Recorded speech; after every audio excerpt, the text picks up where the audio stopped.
This is the week of November 9th through the 13th. This is what we're doing this week. We have a district quarterly exam on Friday. So what we're going to do is we're going to do some review questions of what we've done thus far. On Monday,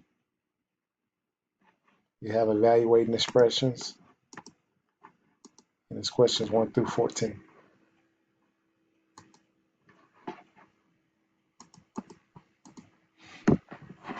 Tuesday, you have distributed property and combining like terms. And it's question 25 through 37. No school on Wednesday. Thursday, we're solving linear equations. And it's questions 1 through 15.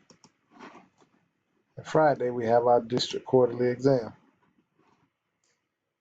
Remember, we still need to do our 12 topics in ALEKS along with your 120 minutes. If you get your 12 topics done, work on getting your minutes done.